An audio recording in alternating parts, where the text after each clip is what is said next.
আপনাকে দেখে বলা আব্বা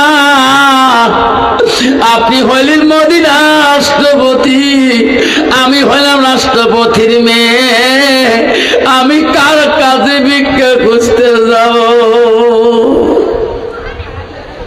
হযরত ওমর কেনে কেনে বলছে বেশি রে, তুমি বিশ্ব নবী রাসূলুল্লাহর বাড়িতে যাও, ওই আয়েশা আম্মাদের কাছে যে একটু ভিক্ষা চাও।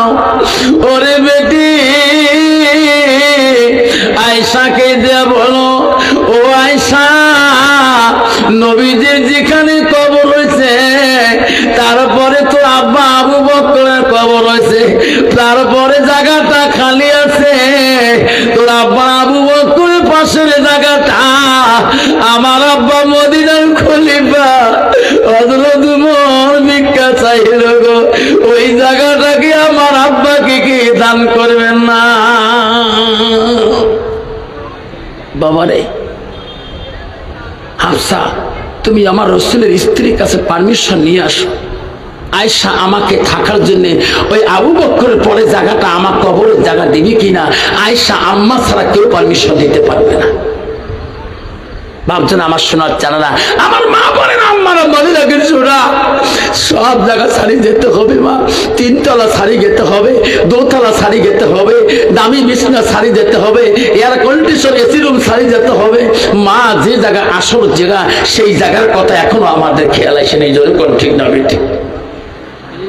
মদিনার খলিফা বলছিল মারে ওই হযরত আয়েশার কাছে যায়া তুমি চাও রে মা,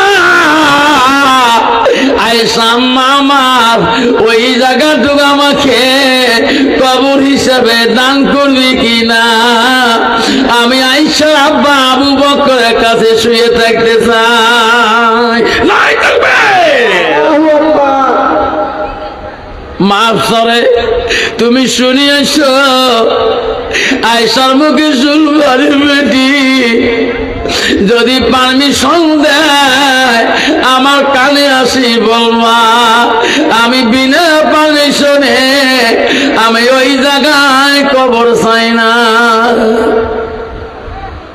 বাবাদের শোনার জানা না, মা বোনেরা, আজকে আপনার স্বামী, আপনার বাবা, আপনার বেটা, আপনার সন্তান কত কবরে চলে গেছে বাপ। আজকে কত নারী আছে নিজেই যুবতী থাকা অবস্থায় স্বামীটা কবরে শুয়ে আছে, যখন ঠিক না ঠিক? মা বোনেরা, আমরা তোমার স্বামী যাবার কালে কিন্তু বলে নাই বিবি রে তুমি আমাকে পালঙের খাটের নিচে রাখিস, করছি কোনোদিন? আমাকে 3 তলা বিল্ডিং এর মাঝখানে রাখিস, কোনোদিন বলছি কি? মৃত্যুর পরে ওই বিবি বলছে রে ব্যথা তোমার আব্বার কবরটা বাড়ির কাছে দিও না, ওই বাড়ির পিছনে বাঁশ বাগানে আড়াল করে রাখবা, যাতে কোনো মানুষ চলাচল কম করে, কবর দেখি উঠে আমাকে ভালো লাগবে না। বেটা বলে মা তুমি ঠিকই বলছো মা, বাবার কবর বাড়ির বাঁকতে হবে না, আমার বাড়ির পিছনে বাঁশ বাগানের পিছনে হয়ে যাবে। মৃত্যুর পরে যদি তোমার নেক্সট নারী না হয়, আল্লাহ ওয়ালা স্ত্রী না হয়, তোমার লাশ চলে যাবে বাঁশ বাগানের কিনে, যখন ঠিক না ঠিক? আল্লাহ ওয়ালা স্ত্রী না হয় তোমার লাশ চলে যাবে সেই ওই জঙ্গলের মাঝখানে। কিন্তু আবু বকর হযরত ওমরের লাশ কোথায় নেবে? ওমরের মেয়েকে বলতেছে মা আমার লাশটা যাতে আবু বকরের পাশে হয়ে যায়। বাপজন আমার শোনার জানা না, আজকে আমার নিজের বাবা মার জন্য লাশগুলো ভালো জায়গায় রাখতে চাই কিনা, যেখানে রাখলে আমি মার জন্য দোয়া করতে পারবো, আমার আব্বার জন্য দোয়া করতে পারবো, আমার দাদুর জন্য দোয়া করতে পারবো। এখনো লাশ আছে আমার খেয়াল আছে, যেখানে গরু বানতেছি, যেখানে গরু আড়াল দিতেছি, সেই জায়গায় আমার দাদুর লাশ নিজে